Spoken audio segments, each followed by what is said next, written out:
All right, let's dive in. In this explainer, we're going to unpack a word that so many of us say every single day, maybe without even realizing the immense power packed inside it. It's one of the names of God, and that name is Es-Samad. So, we're kicking things off with this idea that the source material calls an unopened treasure. And you know that feeling, right? It's when you know something is supposed to be powerful, but you feel like you just don't have the key to unlock its full spiritual juice. I mean, think about it. Have you ever been praying, reciting Surah Al-Ikhlas, and you get to that part, Allahu As-Samad, and you just pause for a second? You feel like there's something huge there, something powerful, but it's just out of reach. Well, that feeling? The source material describes it perfectly as a spiritual void, kind of like having a locked box. We're holding this treasure in our hands, we're saying the words, but all that immense power inside, the power that can genuinely calm our anxieties and ground our faith, it stays locked away. Well, guess what? Today we are finding that key. Okay, so where do we start? The very first step is to look past the common translation, the one we usually hear, the eternal. That's just scratching the surface. To really get it, we need to dig deeper and unlock the linguistic code of the original Arabic. So the word itself comes from this Arabic root SMD. And this isn't just a simple one-word definition. No way. It's this rich bundle of meanings. Think of something incredibly solid, dense, and strong. But at the same time, it also means the ultimate goal, the final destination, the one you turn to when you need anything at all. And check this out. One of the earliest scholars, Ibn Abbas, gave this absolutely brilliant definition. He called As-Samad the one with no hollowness. Just picture that for a second. Imagine a mountain that's solid rock through and through. No caves, no gaps, no weaknesses, just solid. That's the image here. A being of absolute perfection, totally dense, completely self-sufficient, needing absolutely nothing. Okay, so we've got that solid linguistic foundation.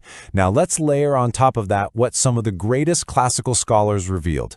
They took that core meaning and really showed us its full theological punch. It's like each of these brilliant minds polished a different side of a diamond. So you have Al-Tabari, who points out this incredible paradox. He's the perfect master who needs nothing from anyone, but everyone needs him for everything. Then Al-Qurtubi zeroes in on our side of the equation. He is the ultimate goal, the one we turn to for all our needs.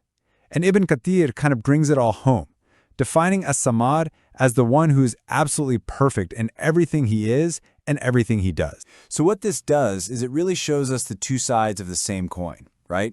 On one side, you have what God is in his essence, totally self-sufficient, solid, complete, needing nothing and no one. And then on the other side, you have what God is to us. He's our ultimate go-to, our final resort for every single need. And here's the kicker. We can only rely on him completely because he's completely independent. His self-sufficiency is the very thing that makes him the only reliable source for us. All right, so we've unlocked the definition. But listen, this is not just some academic exercise. This knowledge isn't meant to just sit in your head. Its real purpose is to make that journey from your mind to your heart and totally transform your life from the inside out. I mean, the source material has this amazing phrase for it. It calls this understanding spiritual dynamite. And that's exactly what it is. This isn't just a nice thought. It's an explosive idea that, once you truly get it, has the power to completely rewire your inner world. It can reshape your entire reality. So how does this dynamite actually work? Well, it sets off a chain reaction, really. 3 core transformations. First, truly getting As-Samad shatters our unhealthy attachments. I mean, why would you anxiously hang on to people or money or your job title when you know your real source is the one who is solid and unshakable? And that freedom, it leads straight to step 2. It cures that deep down anxiety. That fear of what if just melts away when you learn to trust in an infinite, self-sufficient source. And finally, number 3, your worship gets a massive upgrade. It goes from just going through the motions to a conscious, powerful, living connection with the Absolute. There's this beautiful, poetic line that just sums it all up. His knowledge is the medicine for the heart's poverty. Think about that. Any sense of lack you feel in your heart, whether you're feeling a poverty of hope or security or just peace, truly knowing As-Samad is the cure. Okay, And this brings us to the most important part of all, the so what. How do we take this incredible knowledge and actually use it?